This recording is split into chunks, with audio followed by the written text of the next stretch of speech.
오늘 말씀의 제목을 한번 따라 하시겠습니까? 6월절 감사 신앙의 축복. 6월절 감사 신앙의 축복, 이런 제목으로 말씀의 은혜를 나누기를 원합니다. 들어간 첫 번째 질문으로, 가끔은 이제 고사성어 또는 사자성어가 우리의 삶 속에 어떻게 임팩트를 주나 말씀을 묵상하다 보니까 이런 단어가 생각이 납니다. 타산지석. 제가 한문을 굳이 쓰지는 않았지만 우리가 쓰는 용어 가운데 잘 못 쓰고 있는 사자성어 중에 하나가 타산지석이다. 타산지석은 글자 그대로 하면 다른 사람에 있는 돌이나 이런 걸 말하는데, 그것을 나의 산에 가져와서 요긴하게 쓴다.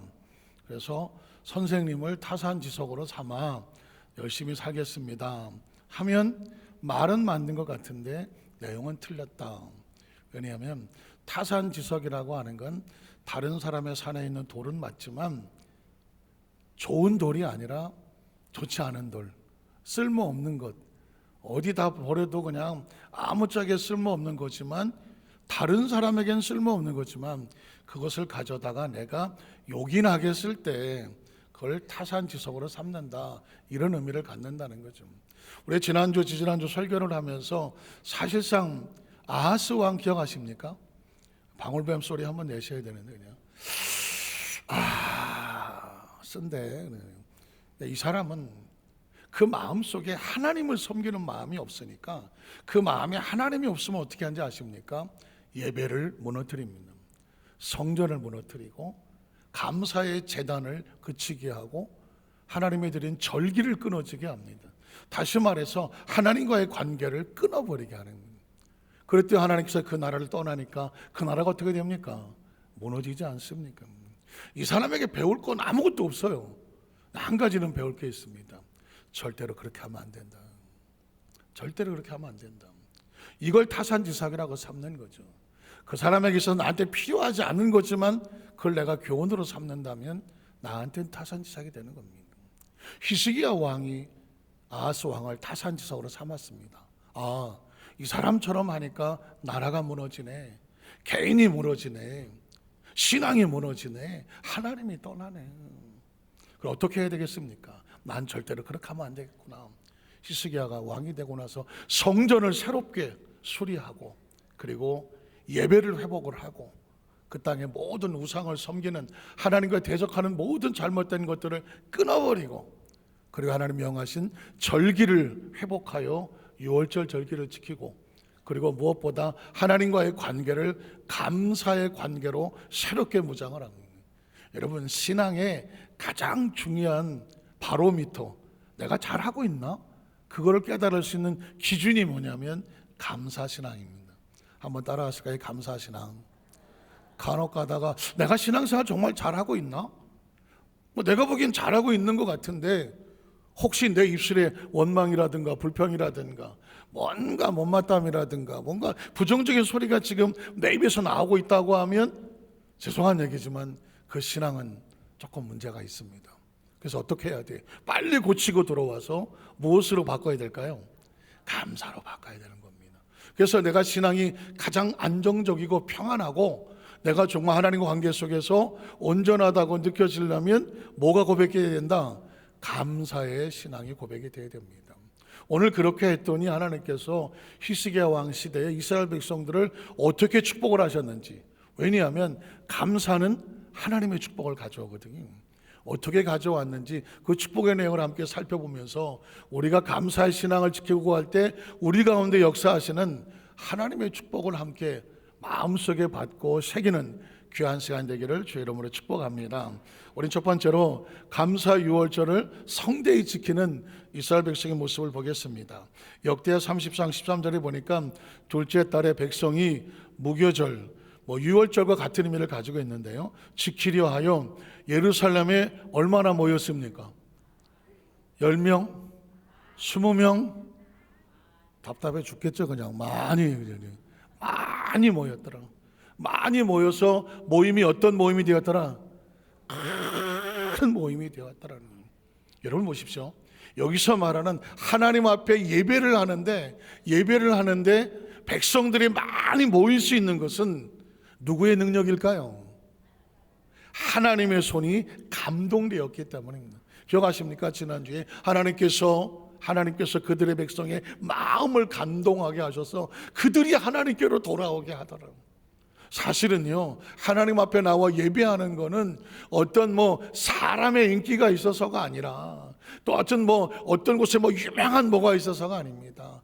하나님 앞에 나오는 진실된 신앙은 뭐냐면 하나님의 손이 우리를 감동하셔서 그 감동함에 이끌려 하나님 앞에 나와 예배하는 그런 심령이 될 때 그게 온전한 심령이 되고 그게 진정한 심령이 되는 거예요. 그래서 여러분, 저와 여러분의 기도 제목은 반드시 뭐가 되어야 되느냐? 하나님의 손의 감동함이 나를 평생에 떠나지 않게 하여 주시옵소서. 성경에 보면 하나님께서 어떤 성전을 지을 때, 성전을 수리할 때, 성전에 봉사하게 할 때 그 사람의 마음을 감동을 시키셨다라는 마음을 씁니다. 하나님의 일은요, 하나님이 감동을 주셔야 일할 수 있는 거죠. 저는 우리 성가대도 그렇고 우리 찬양팀 또 우리 헌신하시고 봉사하고 예배자들의 마음이 오늘 주일이니까 어려서부터 교회를 다녀서 그냥 할 수 없이 나오는 심정이 아니라 하나님의 마음의 감동에 이끌려서 하나님의 날에 하나님 앞에 나와서 말씀을 듣기를 사모하고 찬양하기를 사모하고 예배하기를 사모하는 마음으로 하나님 앞에 여러분의 그 감동을 받은 마음이 하나님 앞에 올라가는 역사가 있기를 주의 이름으로 축복합니다. 어떤 것이 진정이 아니고 감동이 아니면 형식이면 예배가 아니기 때문에 그래요. 저는 어려서부터 교회에서 신앙생활을 했기 때문에 아주 너무 익숙하고 예배하는 게 너무 익숙하고 저한테는 그냥 생활같이 지냈어요. 그러면서 가장 무서운 게 뭔지 알았습니다. 그건 뭐냐면 매너리즘이라는 겁니다. 습관적으로 늘 드리고 아무런 이상이 없지만 마음에 감동이 없다면 이게 제일 무서운 거예요. 제일 무서운 거예요. 저는 목사가 되고 지금 이만큼 목회를 하고 있으면서도 하나님 앞에 몸부림치는 게 뭔지 아십니까? 하나님, 제 마음에 이 감동이 식지 않게 하여 주시옵소서. 이 감동과 열정이 식지 않게 하여 주시옵소서. 그 어떤 것으로부터 방해받지 않게 하여 주시옵소서.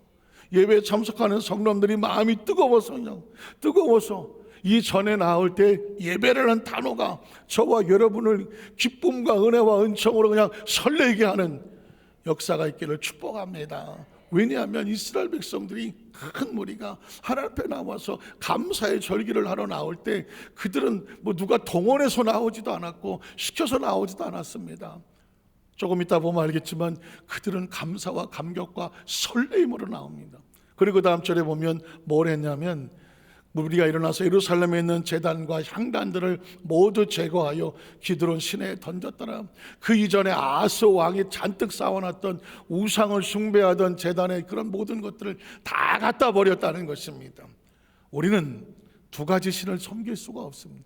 하나님께서 가장 미워하시는 게 뭐냐면 하나님도 좋고 부처님도 좋고 또 성황당도 가고, 그래서 하나님을 하나의 그냥 도구로 사용하는 그런 신앙을 하나님께서 가장 미워하시는 거거든요. 그 전에 어떤 분을 보니까는 이제 기도하는 시간이에요. 기도를 막 하고 있는데 어떤 분이 갑자기 나무아무탑을 건세물 보살고 나무아무탑을 왜 그러나 했더니 과거에 불교 신자였었어요. 그런데 기도를 시켜놨더니 하나님한테 기도 다 했대. 그 시간이 좀 남아갖고 나무아무탑을 간세히 모살을 하고, 왜 그러냐 했더니 하나님도 도와주시고 부처님, 아직 신앙이 어려서 얼마나 절박하면 그런 말을 했겠습니까만은 그건 신앙이 아닌 거예요. 오직 나와 내 집은 하나님만 섬기겠다는, 하나님을 섬겼으면 부족도 끊어내고 불신앙도 끊어내고 감사하기로 작정을 했으면 원망과 불평과 이런 것들이 부정적인 언어가 내 입에 붙지 아니하도록 단호하게 끊어내시는 우리 성도님 되시기를 주의 이름으로 축복합니다. 왜냐하면 감사는 감정이 아니에요. 감사해요. 감정이 아니야. 감사는 뭐냐? 전쟁이에요. 서운하고 섭섭하고 억울하고 속상하고 내 마음속에 그냥 원망과 불평이 끌어올리는데 이걸 단호하게 밀어서 밟아서 내 삶 속에 들어오지 못하게 하고 하나님에 대한 절대 감사로 내 마음에 무장할 때 그 감사는 승리의 전리품이 되는 것입니다. 저는 여도수만사교회 성도들이 좋은 일이 있어서 이거 당연히 감사해요가 아니라 도무지 감사할 상황이 아니라고 할지라도 원망과 불평과 서운함과 속상함이 내 마음속에 밀려오는 그 치열한 전쟁이 벌어질 때에 그것을 밟아 누르고 일어서서 승리하여 감사를 선택할 수 있는 우리 성도님 되시기를 주의 이름으로 축복합니다.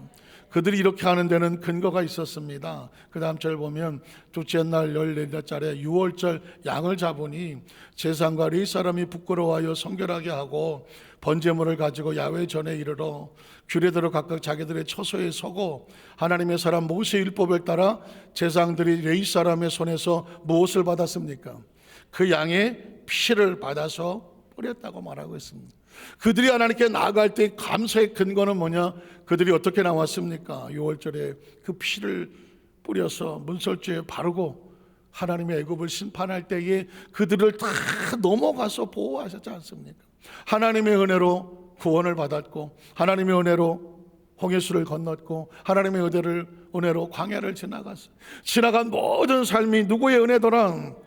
하나님의 은혜인 것입니다. 그래서 지금 매일매일이 감사의 고백으로 하나님께 영광을 돌리는 것입니다. 한 해를 마무리 져가면서 벌써 다음 달이면 12월이야. 한 해가 훅 하고 갔어요. 다음 달이면 12월 달이에요. 그러면서 우리 크리스찬들은 뒤돌아보면서 한 해를 뒤돌아보면서 뭘 합니까? 지금까지 지내온 건 하나님의 은혜고 주의 크신 은혜라는 거죠. 이렇게 신앙을 마무리 지어야 내년 또 2024년 출발하게 될 때에 또 감사의 마음으로 출발하는 겁니다. 그 근거가 뭐냐? 예수 그리스도의 십자가의 보혈로 구원받은 우리도 그 감사가 필요한 겁니다. 십자가의 보혈이 없이는 죄사함이 없습니다. 히브리서 9장 11절 이하를 보면 그리스도께서는 장래 좋은 일에 대제사장으로 오사 손으로 짓지 아니한 것 곧 이 창조에 속하지 아니한 더 크고 온전한 장막 천국이죠. 염소와 송아지의 피로 하지 아니하고 누구의 피로? 오직 예수 그리스도 자신의 피로 영원한 속죄를 이루사 단번에 성소에 들어가셨습니다. 예수의 피로 말미암아 하나님의 전에 들어갈 수 있는 길이 열려지게 된 것이죠. 그 다음처럼 그래서 염소와 황소의 피와 및 암송아지의 죄를 부정한 자에게 뿌려 그 육체를 정결하여 율법에는 구약에는 그렇게 거룩하게 하거든 하물며 영원하신 성령으로 말미암아 흠없는 자기를 하나님께 드린 누구의 피가? 그리스도의 피가 어찌 너의 양심을 죽은 행실에서 깨끗하게 하고 살아계신 하나님을 섬기게 하지 못하게 하겠느냐? 능히 하실 수 있다. 그로 말미암아 그는 누구의 중보자입니까? 새 언약의 중보자입니다.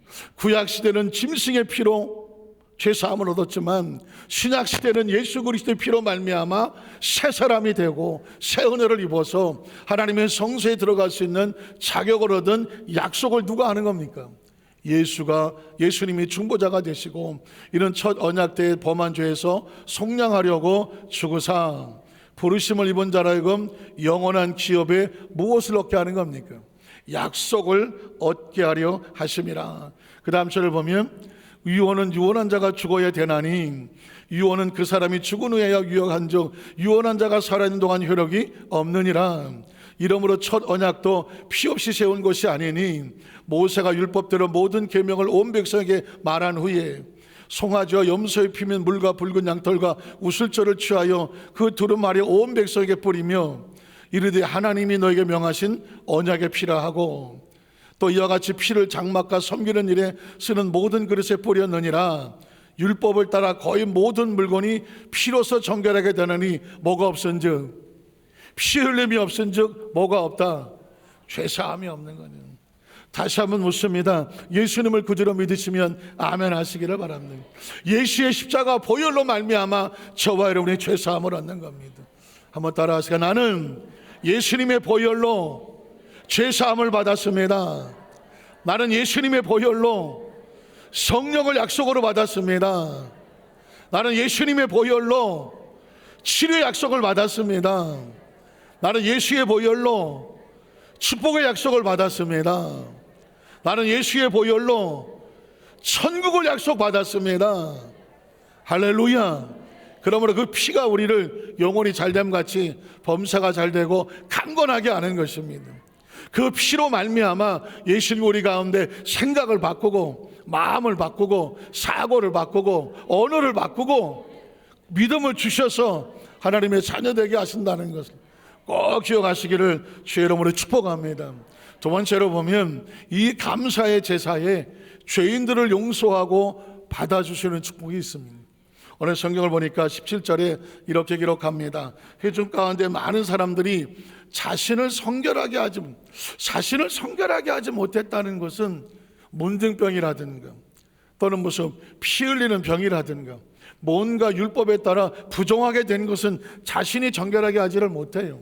또 그 다음 절을 보면 또 레위 사람들은 모든 부정한 사람을 위하여 유월절 양을 잡아 그들로 야훼 앞에 성결하게 하였으나 또 에브라임과 므낫세와 이스라엘과 스불론의 많은 무리는 자기들을 깨끗하게 하지 아니하고 유월절 스스로 깨끗할 능력이 없어요. 유월절 양을 먹었습니다. 기록한 규례를 어긴지라 히스기야가 그들을 위하여 기도하이르되 선하신 하나님 야훼여 사하시옵소서. 결심하고 하나님 곧 그의 조상들의 하나님 야훼를 구하는 사람은 누구든지 비록 성서의 결례대로 스스로 깨끗하게 못하였을지라도 문둥병이라도 죄인이라도 어떤 상처를 입었더라도 용서하여 주시옵소서라고 하였더니 하나님 어떻게 했을까요? 야훼께서 히스기야의 기도를 어떻게 하시고 들으시고 백성을 어떻게 하셨더라? 고쳐주셨습니다. 아무리 율법에서 말하는 죄를 졌다고 할지라도 하나님을 구하고 나와서 감사의 제사로 예배하는 자를 하나님께서 어떻게 하셨느냐? 고치셨다고 말하고 있는 것입니다. 우리 신앙을 가만히 보면 병 고침이 목적인가 아니면 감사의 신앙이 목적인가, 이게 굉장히 중요한 이슈가 될 수가 있습니다. 제가 지난 주일날 남선교회에 가서 정기총회 때 말씀을 제가 증거하면서 이런 질문을 했습니다.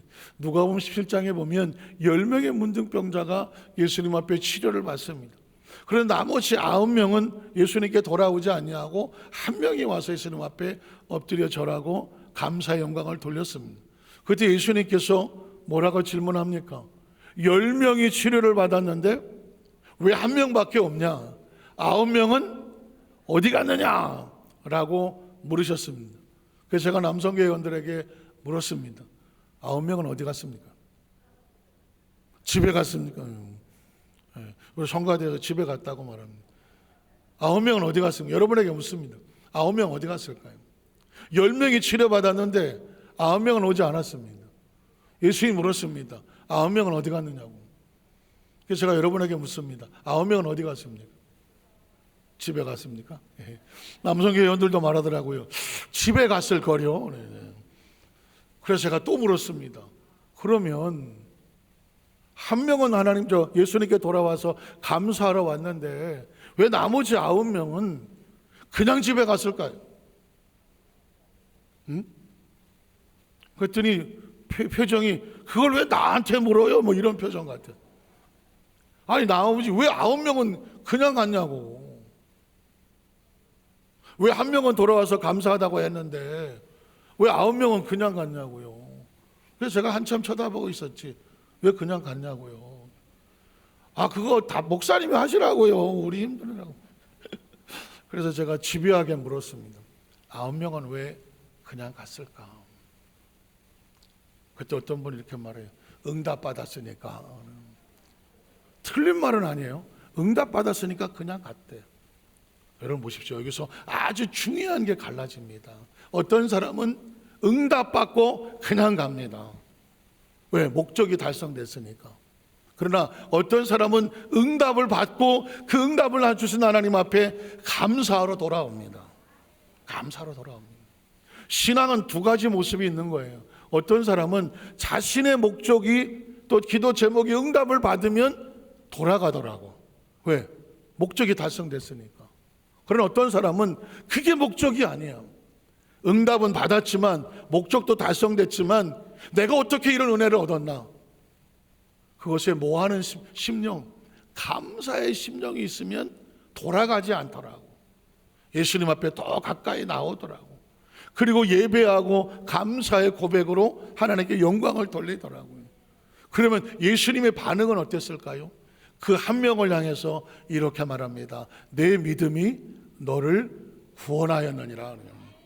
내 믿음이 너를 구원하였느니라. 10명의 문둥병자 다 같이 치료받았습니다. 그러나 그냥 돌아갔던 9명에게 예수님은 그 말을 하지 않습니다. 근데 돌아와서 감사하며 하나님께 영광을 돌렸던 그 사마리아인에게는 이렇게 말합니다. 내 믿음이 너를 구원하였느니라는 거예요. 그러니까 문둥병 치료받는 것도 중요하지만 영원히 구원받는 건 그게 진짜 목적이죠. 전 우리 여도수 만살교회 성도들이 하나님 앞에 나와 신앙생활을 하면서 왜 체험이 없겠습니까? 기도 응답이 없으며 왜 하나님 앞에 목적 달성이 왜 안 되겠습니까? 그러나 그게 중요하지 않아요. 그건 하나의 과정에 중요하고 내게 주신 모든 것에 대해서 감사의 고백으로 하나님의 영광을 돌릴 수 있는, 그래서 주님이 찾으시는 우리 성도님 되시기를 주의 이름으로 축복합니다. 마지막 세 번째로 보면 놀랍게도 이 감사의 이 축제의 현장 가운데 이 고백이 하나님 앞에 상달이 된다고 성경은 기록하고 있습니다. 자, 21절을 한번 보겠습니다. 예루살렘에 모인 이스라엘 자손이 크게 즐거워하여 며칠 동안 7일 동안 유월절 이 잔치를 벌였습니다. 저는 이 성경을 읽다가 흥분을 했습니다. 보통 하나님 명령하신 절기라고 하면 마지못해 그냥 와서 절기 행사를 지내고 가는 줄 알았어. 그랬더니 그들이 하루도 아니고 이틀도 아니고 3일도 아니고 며칠 동안, 절대 저는 어려운 질문을 하지를 않아요. 7일 동안 기쁘고 즐거워하고 찬양하면서 하나님 앞에 즐거워하며 찬양. 저는 우리 여도수 만산교회 성도들이 하나님 앞에 예배하러 나올 때 이런 흥분이 있기를 축복합니다. 이런 즐거움이 있기를 축복합니다. 감동이 있기를 축원합니다.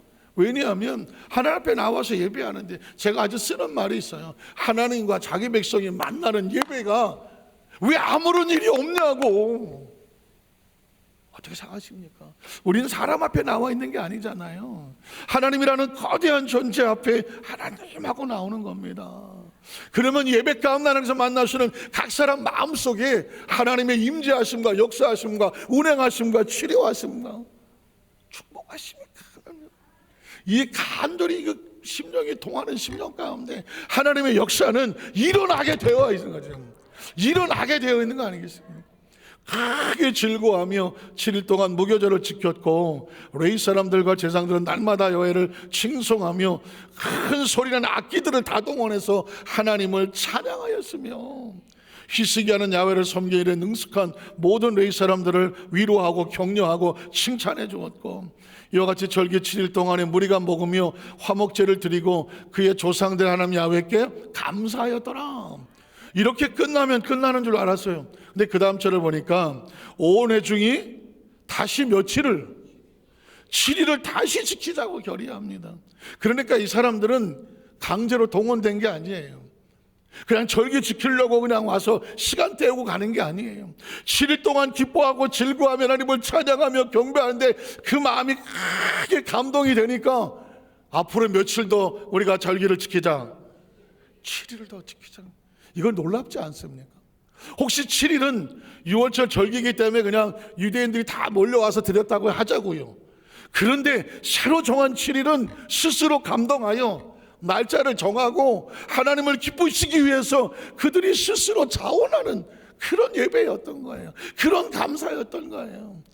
저는 우리 여도수 만사교회 성도님들 마음속에 하나님께 예배하며 기뻐하는 그 마음속에 때로 주일이라서 오늘 주일이니까 예배하러 가야 돼. 안 가면 또 찝찝하고 그래.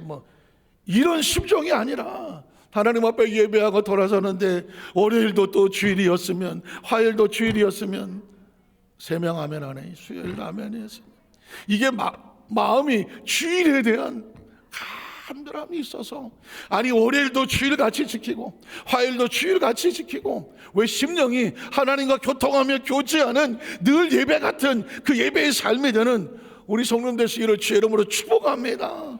어떤 분은 그래, 벌써 주일이야, 정말 내일 교회 가야 되네, 손들라고는 안 했네. 이렇게 되면, 그래서 만약에 주일날 나와 있다고 하면 하나님과 그 사람은 피차 보기에 나도 네가 민망하다, 하나님 저도 민망해요, 이런 심정이 되건 그 예배가 아니라는 거죠. 저는 아까도 말씀을 드렸지만 어떻게든지 저의 사명은 우리 여의도 만장교회 성도님들이 뭐 신앙생활을 수십 년 얼마나 하든지 간에 어린아이 같은 설레임, 진실된 마음, 하나님 앞에 나가는 간절한 심정으로 이 하나님과 늘 가까이 있는 우리 성도님 되시기를 주의 이름으로 축복합니다. 이게 없으면 나머지는 다 꽝이야. 이 설레임이 없으면 다 꽝이라고요. 이 진정이 없으면 다 꽝이에요. 화려하게 잔뜩 장식해놓고 뭐 어쩌고 해놔도 그 마음의 중심이 없으면 하나님은 하나님 우리에게 달라는 건 하나님을 아는 마음을 달라는 겁니다. 사랑을 달라는 겁니다. 하나님을 인정하는 심령을 달라는 겁니다. 기쁨으로 자원하며 드려지는 이 기쁨과 찬양을 달라는 겁니다. 7일 즐겁게 지켰더라. 그 다음 절에 보면 유다왕 히스기야가 수송아지 1000마리와 양 7000마리를 회중에게 주었고 방백들은 수송아지 1000마리와 양 10,000마리를 회중에게 주었으며 자신들은 성결한 제사장들도 많았더라. 그 부족함이 없이 채워지는 것이고 유다 온 회중과 이 세상들과 레위 사람들과 이스라엘에서 온 모든 회중과 이스라엘 땅에서 남 나그네들과 유다에서 나그네 그 지방의 나그네들까지 왔던 사람들도 다 뭐하더라? 즐거워하였으며 그 다음 절을 보면 예루살렘에 무슨 기쁨이 있더라? 큰 기쁨이 있다. 이걸 어떻게 표현하면 좋겠어요? 그냥 큰 기쁨이 있어야 돼.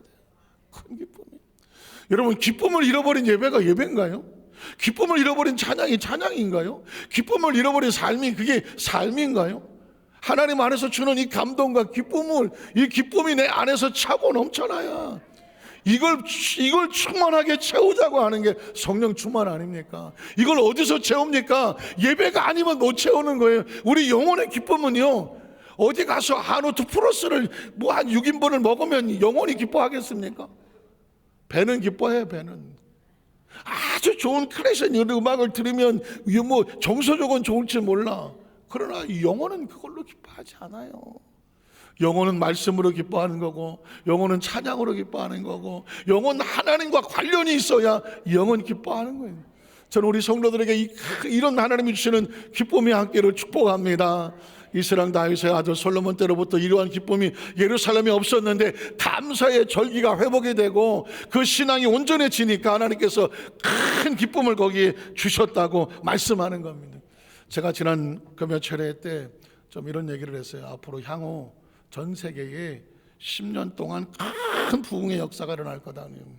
남미에 지금 엄청난 부흥의 역사가 일어나거든요. 성령 운동을 해서 오순절 교단이 남미에 막 한 번씩 모임 2,000명, 3,000명씩 그냥 지금 뭐 계속 교회 부흥이 일어나기 시작하고 있습니다. 미국에는 에즈베리 대학의 그 체포 시간에 시작된 기도 운동이 전 미국 전역의 대학으로 좀 퍼지고 있어서 역사가 나타나고 있습니다. 이게 다시 한번 하나님께서 향후 10년 동안 한이 전 세계 성령 운동을 통하여서 그 부흥의 역사가 일어날 거라고 교회 성장학자들, 오순절 학자들은 예측을 하고 있습니다. 하나님께서 다시 한번 대한민국에도 성령의 충만한 은혜와 은총으로 부어 주실 줄로 믿습니다. 그런데 제가 지난주에 3박 4일 동안 이제 동경에서 성회 참석하는데 혼자 기도하는 가운데 엄청난 인사이트를 하나 얻었어요. 그건 뭐냐면 2033년이 아주 중요하다는. 2033년 하면 떠오르는 거 뭐 있습니까? 2033년? 전 예상을 못했어요. 그런데 2033년, 33년이 뭐예요? 예수님께서 30년 동안 준비하시고 3년 반 동안 공생의 사역을 하시고 33살에 승천하시고 재림을 약속하시고 승천하신 거거든요. 예수의 죽음과 부활과 그리고 승천이 몇 년째 되는 날이냐면 2000년 되는 날이에요. 예수님 33년에 승천을 하셨어요.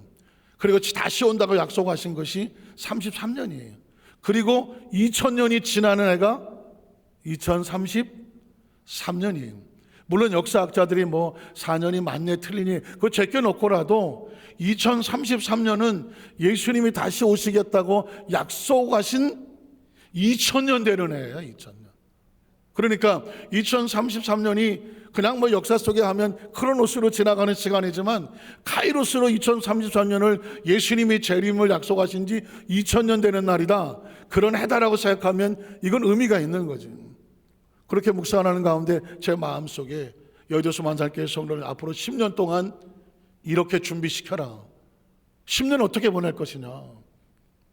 제 마음속에 하나님 성령이 주시는 건 뭐냐면 내년 2024년도는 철저하게 감사의 영성으로 무장을 합니다. 신앙의 기초가 감사, 신앙의 줄기가 감사, 신앙의 완성이 감사거든요. 그 감사의 신앙으로 1년 동안 무장을 합니다. 그리고 나머지 9년은 어떻게 하느냐.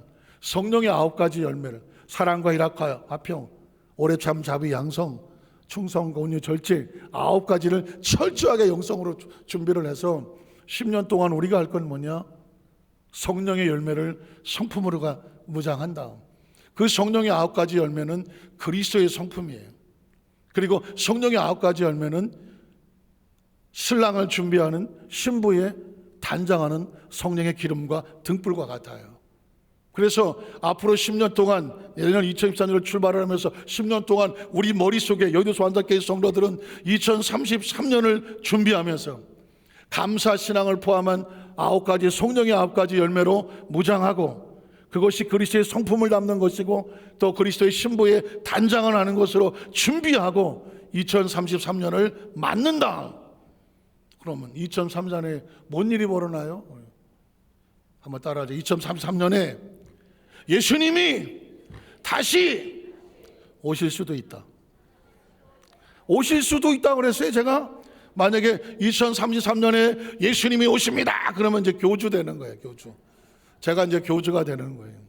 그래서 세계가 발칵 뒤집히는 거죠. 야, 안산에 교주가 하나 났다고 그러는데.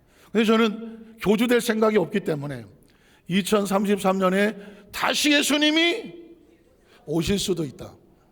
오실 수도 있는 거지 뭐 내일도 오실 수 있고 모레도 오실 수 있는데, 저는 제가 말장난하는 것이 아니라 이대로 10년을 보낼 것이냐, 이제껏 살아간 것처럼 10년을 보낼 것이냐, 아니면 2033년에 예수님이 오실 수도 있다는 생각을 가지고 앞으로 10년 동안 우리가 목표와 목적을 가지고 개인의 신앙, 우리 교회 성도들의 전체 신앙을 준비하면서 신부를 맞이하는, 신랑을 맞이하는 신부입소로 깨어서 기도하자는 거죠. 중요한 건 뭐냐? 깨어있자는 겁니다. 10년에 예수님이 오신다 이렇게 생각한 사람은 하루하루가 준비하지 않겠습니까? 10년이 지나도 오기는 이러는 사람하고는 다릅니다. 어떤 이럴지 몰라요. 2033년에 예수님 안 오시면 어떡하냐? 그러면 또 10년을 기다리자. 그 다음에 또 안 오면 어떡하냐? 그럼 우리가 올라가자. 우리가 올라가면 될 거 아니야. 예수님이 안 오시면 누가 올라가면 된다고? 우리가 올라가면 되는 거예요. 재림이 뭐예요? 내가 다시 와서 너희를 나 있는 곳으로 데려가겠다는 거 아니겠습니까? 같이 있으면 되는 거 아니야. 예수님 오신 목적은 알곡과 가려서 알곡을 데려오겠다. 재림은 그래서 그 당시에 준비하는 것이고, 우리가 사는 동안에 주님께서 아직 재림하지 않는다면 누가 올라가면 돼? 내가 올라가면 되는 거 아니야. 그런데 올라갈 때 그냥 올라가냐고. 우리가 주님의 성품으로 무장을 하고 감사 신앙으로 무장하고 신부의 단정한 모습으로 우리가 주님을 맞을 때 땅에서 재림을 맞던 하늘에서 주님을 만나던 이런 이 10년이란 목표를 세우면요, 제가 머릿속에 이걸 딱 머리에 새기니까 무슨 생각이 드냐면 진짜 잘 살아야 되겠다, 똑바로 살아야 되겠다, 정신 차리고 살아야 되겠다, 주님의 신부 단장된 모습으로 내 신앙의 목표를 세워야 되겠다, 그런 마음이 생기는 거예요. 저는 여의도서 만살교회 모든 성도들 마음속에 그래서 앞으로 오늘 이스라엘 백성들이 감사하고 찬양하고 막 했더니 그 찬송이요 하나님의 전에 올라가더라고. 우리가 앞으로 10년 동안 기쁨과 감사의 신앙, 성령의 9가지 열매의 신앙으로 무장하면서 하루하루를 매일 기쁨과 감사로 하나님께 영광을 돌리고 살면 그 하루하루가 없어지는 하루가 아니라 하나님의 처소에 들리는, 하나님의 마음에 들리는 기쁨의 제사가 되어지고, 우리가 나중에 천국의 주님을 만나게 될 때에 네가 나를 어떻게 찬양하고 감사했는지 내가 너를 안다 하시지 않겠습니까? 적어도 앞으로 10년 정도 그런 목표를 가지고 살면 절대로 허투루 시간 쓰지 아니하고 쓸데없는 데 마음 빼앗기지 아니하고 여기저기 기웃거리지 아니하고 그리스도의 신부된 심정으로, 그런 모습으로 우리가 단장하며 살아가게 되지 않겠습니까?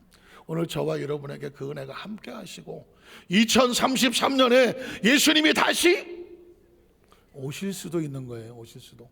어디 가갖고 우리 목사님이 그러는데 2003년 예수님이 다시 오신대, 또 이렇게 말해 교주 만들지 마시고 다시 오실 수도 있으니, 그러나 2000년을 준비하는 그 재림의 약속을 2000년 만에 만난 우리 이 시대 사람들에게 그런 경각심을 가지고 준비하여 그리스도의 아름다운 신부의 영성으로 무장하시기를 주님의 이름으로 축원합니다.